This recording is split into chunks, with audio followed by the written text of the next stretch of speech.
Hey guys, welcome back to my channel. This is Karen, Lavenderclothesline, and I am here today at Olde Factory Antiques and Crafts with my girlfriend Stephanie and her daughter Larkin. Hi. We are going to take the tour and see what we can find for ourselves and to flip for a profit. So hit that like and subscribe button and let's get going.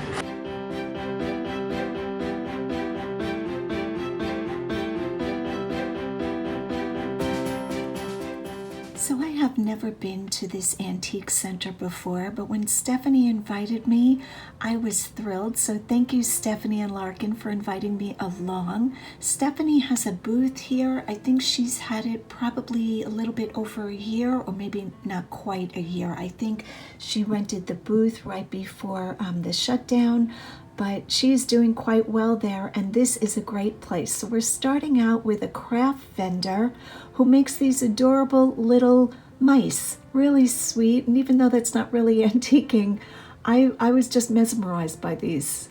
I love little items that have a lot of detail. All right, let's get on with the antiquing. Now each section or each space is rented by a different vendor.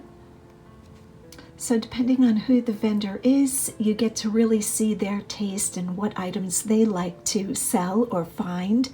Here is Stephanie's booth. Now she has a great space because her walls go on either side of the pathway to the restrooms. So when you rent in an antique center, it's my knowledge that anytime you can get a booth where the main traffic flows through, your booth is just naturally going to get more eyes on it and do better. So like I said, Stephanie is doing great here, and I think she might be considering an even bigger space. I love the way she has displayed the ephemera there, little cards, valentines, and you can see that she has a really good eye. I love shopping with Stephanie. She has great knowledge, and I learn a lot when I hang out with her. I love hanging out with other resellers.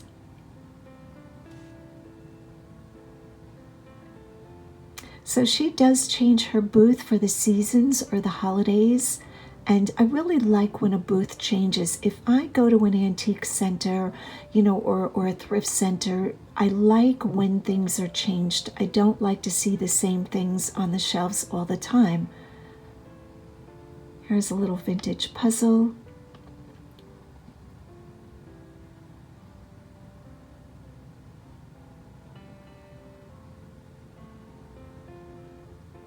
Now I hope it's okay that I share this. Stephanie and her husband have bought a very large RV, and they are going to be hitting the road for 6 months. And yep, Stephanie is bringing a lot of her smaller inventory with her. I so envy that. I think that is a great adventure, and they will be thrifting and hunting for treasure along the way. So I will link Stephanie's eBay store in the description of this video. So I think Stephanie might be making YouTube videos. Wouldn't that be exciting to watch? Just to see, their adventure in a large RV, and of course their daughter Larkin is going along. So 6 months hitting the road. I just think that sounds like the best time. There's an Anna Lee doll.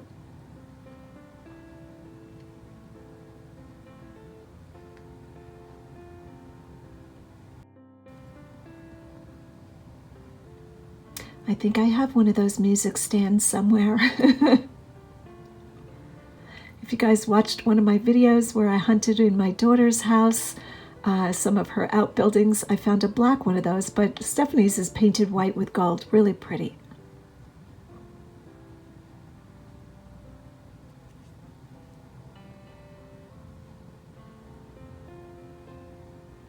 This next booth caught my eye because of the textiles.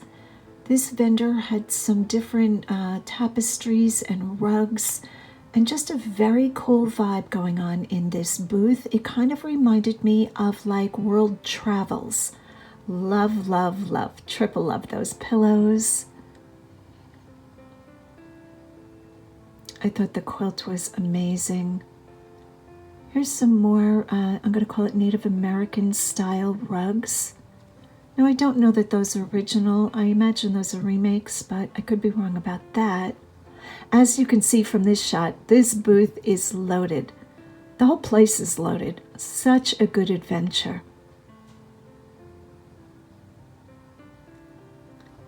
Okay, so that is a Native American rug, and as you can see, almost 400.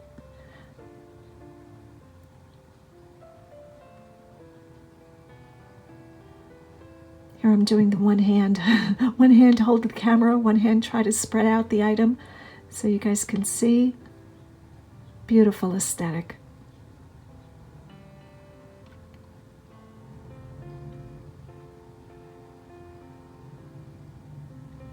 Sometimes when I shop in a center like this, it takes me a while to really get into the shopping mode when I'm filming.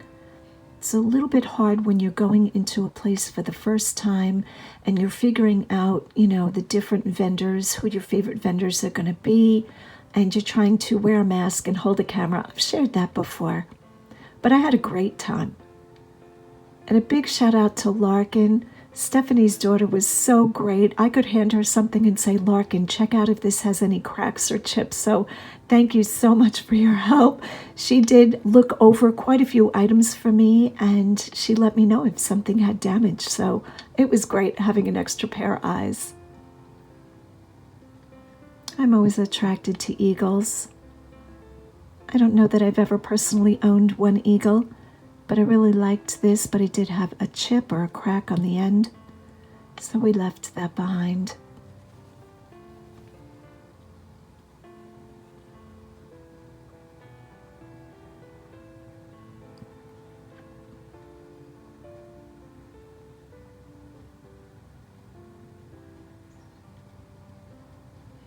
There are some antique centers that are strictly antiques, but Olde Factory has crafts and books, handcrafted items, jewelry, furniture, all kinds of stuff.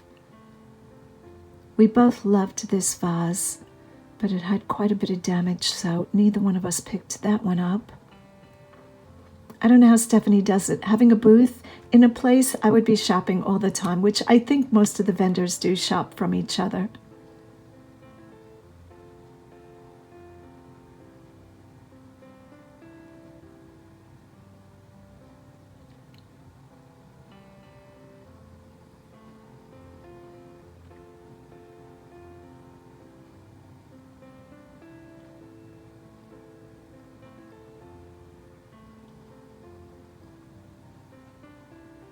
Eagle bookends.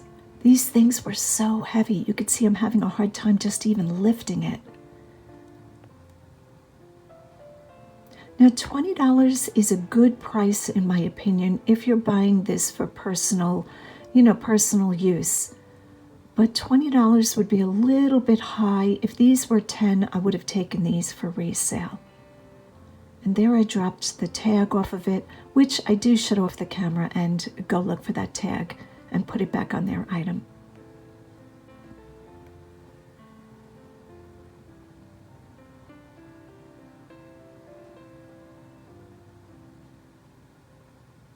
Quite a few of the booths were very crowded, and I don't really like shopping in a booth that has very little, I'm going to call it walkway space.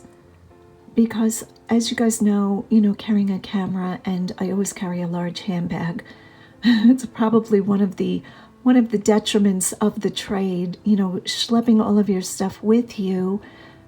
I just like it better when they leave more room in the walkway, but I understand it's real estate they're paying for. So if I'm able to not film, or I should say when I'm able to not film and just go in with like a little fanny pack or something like that, a lot easier to shop. So Olde Factory Antiques has, I believe, 3 floors, and they do have elevators, and I wanted to take the stairs to see this beautiful old brickwork or stonework. These are the original walls. Now, I think this antique center was originally a shoe factory, and then I think it might have been a children's clothing factory, I think Stephanie said. Stephanie gave me a great tour and knows quite a bit about the history of the building, which I love old buildings. So part of the charm of coming to a place like this. Egg mash concentrate. I think that's to feed chickens, but sounds a little gross.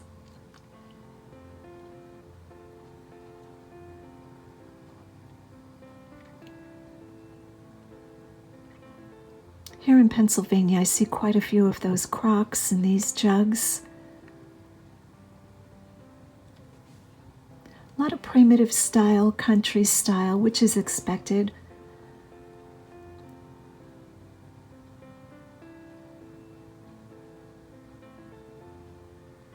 Here I'm just giving a shot of the scope of the place.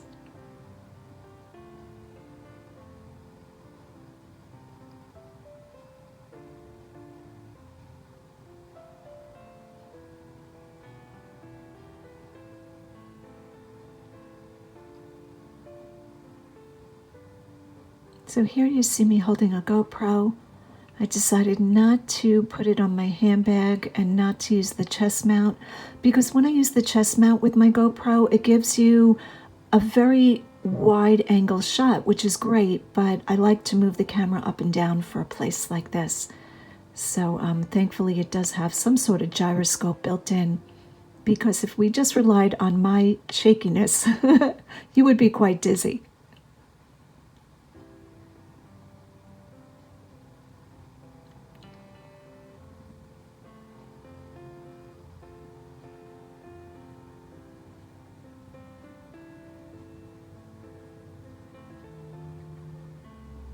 I met Stephanie at Williams Grove Flea Market.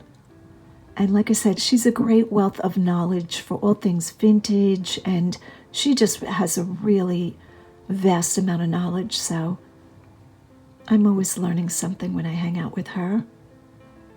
Here I spotted this denim patchwork quilt that somebody made from old jeans. Can't even imagine. It's a star quilt. The amount of work. And I thought this was just wonderful.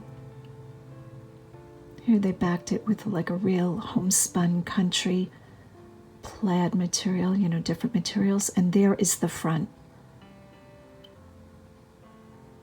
I can't imagine how many hours that took to make. How do quilters make money?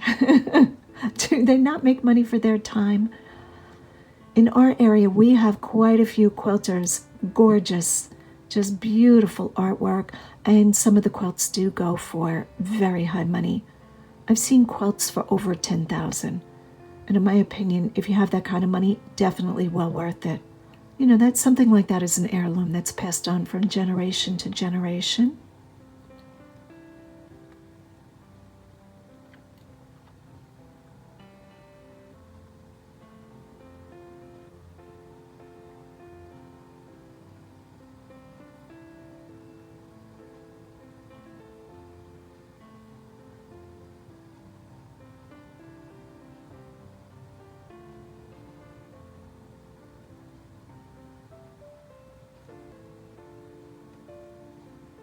I'm not quite sure what we were talking about here.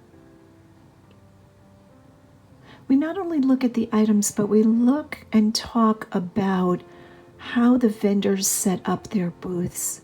Here's one of those typical, I think these were probably a cherry color. Somebody spray painted them like a bronze or a copper color. I thought that was interesting. I don't know that I really liked it, but I love to see things repurposed and upcycled.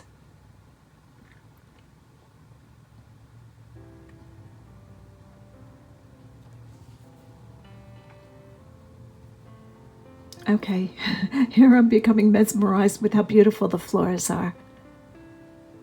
I believe all the floors are original, of course, to the factory.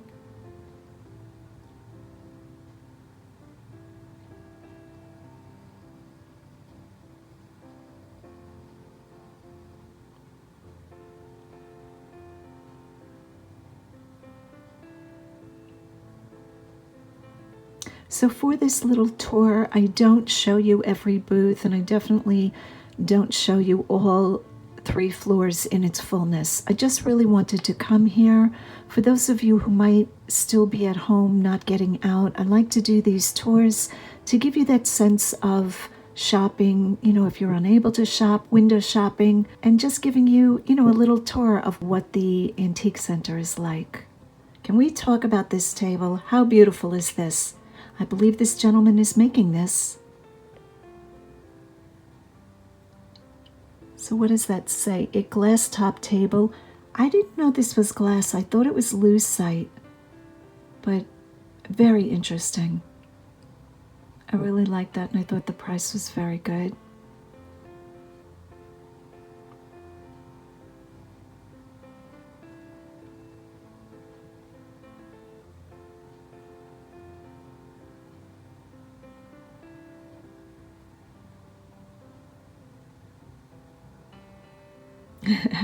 And there's the obligatory chicken view.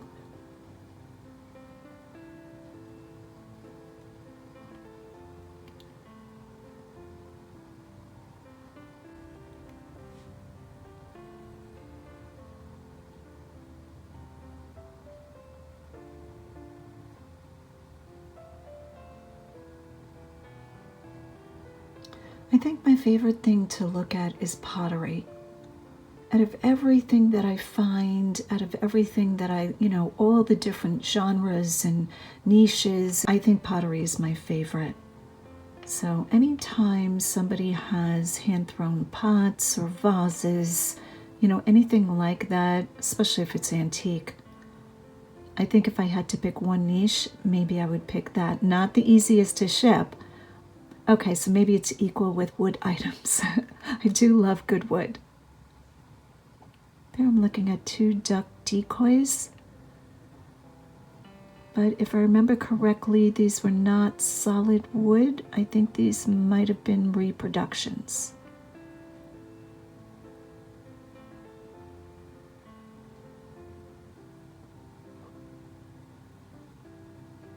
But if you're looking for just the look, for your decor of a decoy, I thought they were well done.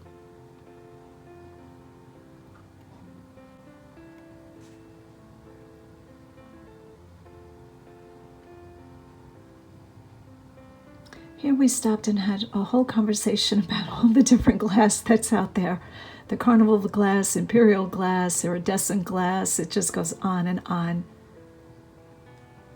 And our area is no different. We have a very large supply of different glass bowls, and this one was especially beautiful.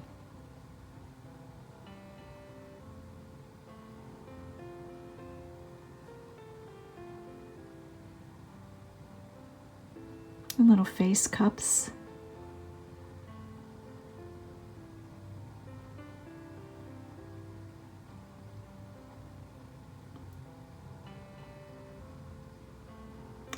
Again, I don't know, that this rocker would be a lot of people's taste, but $35.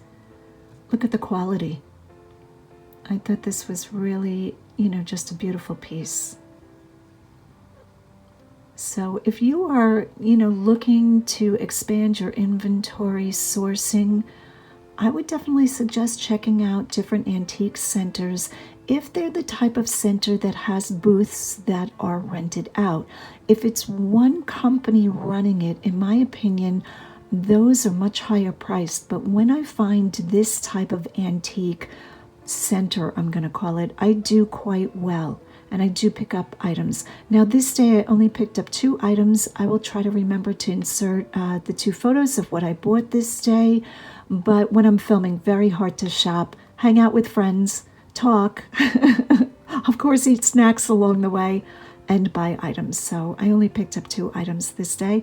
But for sure, I will be back to this place for sourcing.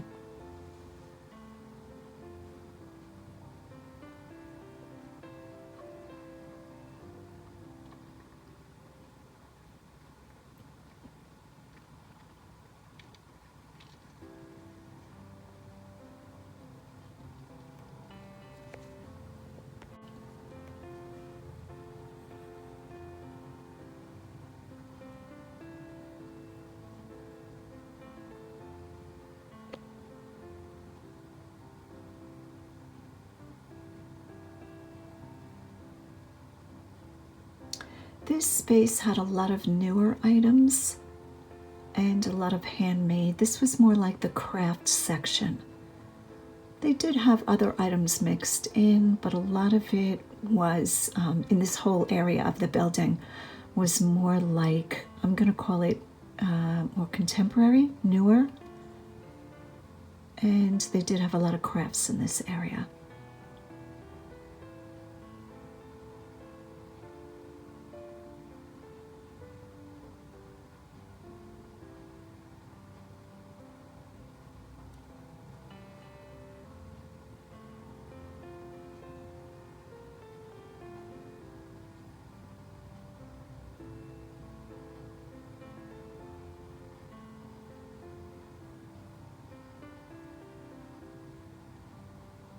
I believe the booth size, the average booth size, the rent, I think Stephanie shared that it's about $135.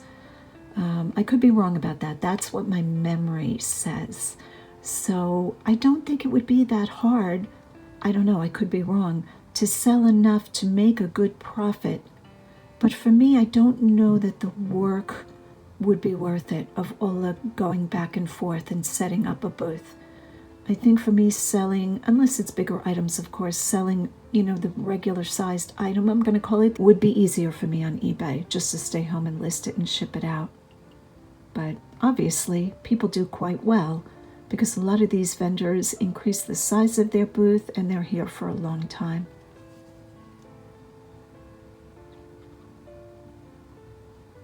I have never seen that cookie jar. I thought that was very unique. This one I have seen quite a bit.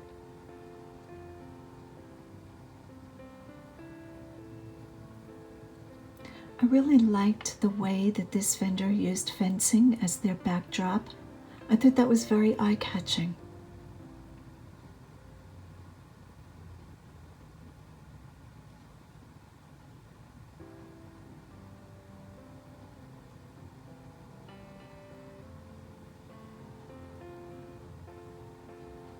And I'm going to end this tour with this booth. Now, this was not the most antique or the most valuable booth, but I love this aesthetic. Almost shabby chic, gone tropical, gone Indonesian. I'm not quite sure, but I love white. I love when you have a lot of dark items to give your eye a rest by having light-colored things. Sometimes antiques can be very heavy, aesthetically, in my opinion, a lot of browns, a lot of heavy pieces, but I just loved this booth. I love all things gardeny too, as I'm a master gardener, which I don't get to garden much these days.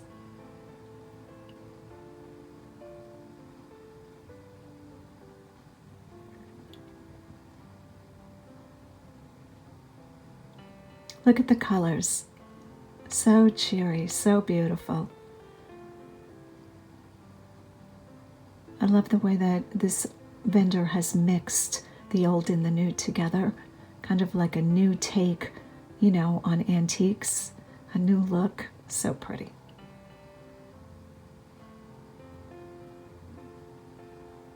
I was looking at the cart on wheels. Anything with wheels just catches my attention. And I loved this hutch. Ugh. So beautiful. That's a very primitive style. My style is not primitive, but boy, was that pretty in real life. I don't know if the camera is showing how pretty that was. And there we are back to the beginning with the fun Christmas bulb chandelier.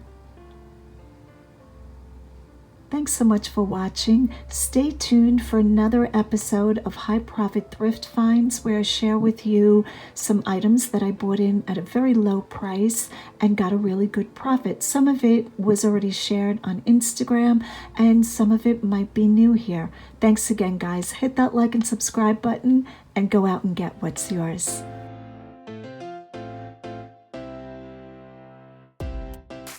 Okay, it is time for another High Profit Thrift Finds. This first item, $59.78, I found in Goodwill.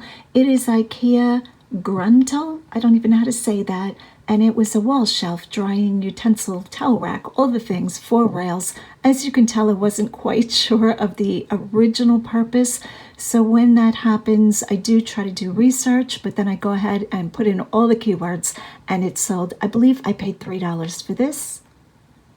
Next up, a pair of boots that was on the shelf, and I looked at them and thought they looked a little bit different. The thing with these was that these are Free People, and Free People was printed inside the boot, but it was quite hard to find. You really had to unzip the boot and do a big hunt. $72.59. Look at the size of those heels, just amazing.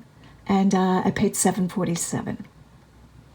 Next up, I love finding this brand. This is Peruvian Connection. I do really well with their sweaters, their jackets, and I have found a few dresses. This one, $55.99, and I paid, I believe, $6.25.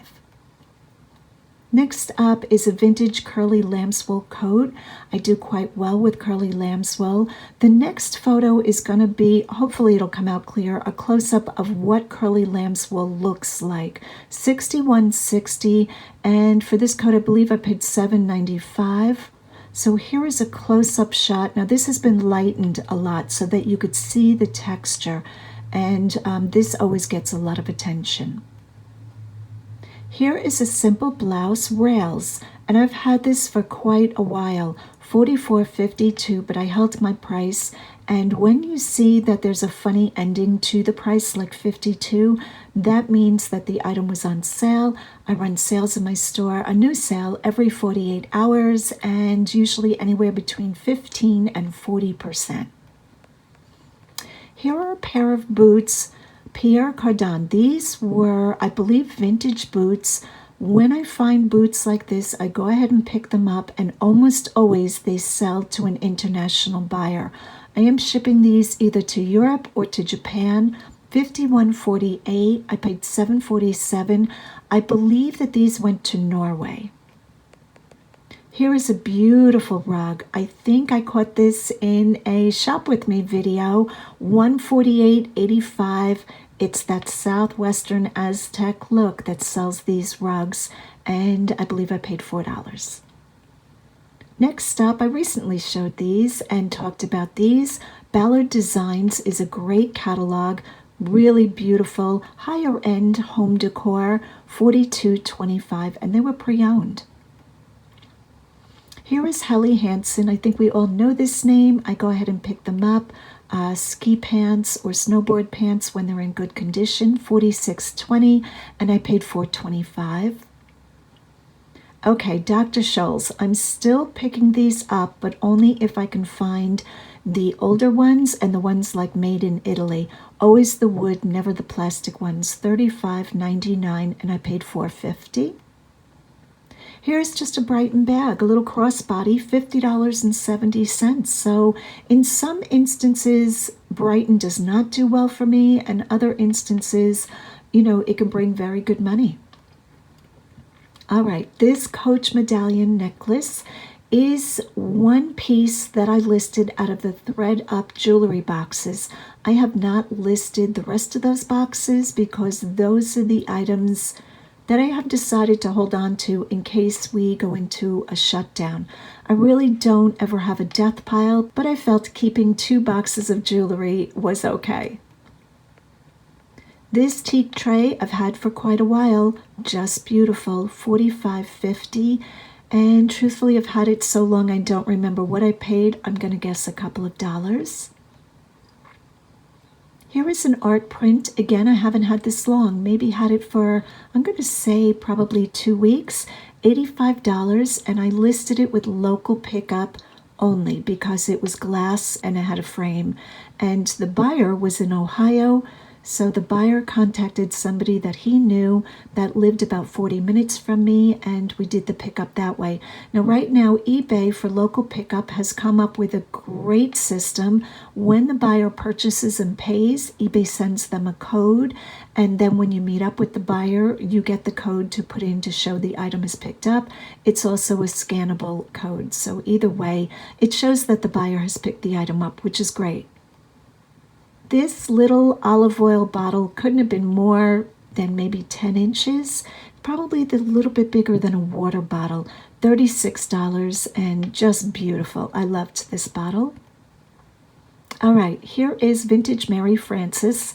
Anytime I find Mary Frances handbags, I pick them up as long as they're clean and in good condition, because these purses generally have so much detail in them, very hard to clean in my opinion. Like I would never want to soak it.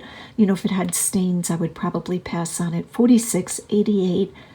I'm trying to remember what I paid for this. It was a couple of dollars.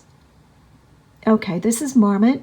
Some Marmot sits for a while. This shirt I probably had a couple of months, $45, and I paid $4.50.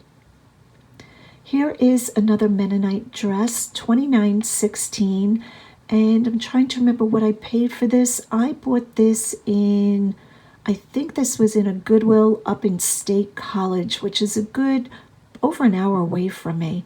But I found two dresses, and this one sold, and the other one already sold. Okay, this is a hand-embroidered baby quilt, $66, and I paid $2.50. Okay, so we expect Lululemon to bring this kind of money, $135.85. It was the camo jacket, and what did I pay for this? I think I paid $7.95 for this. Here is a Budweiser sweater. I showed this on Instagram.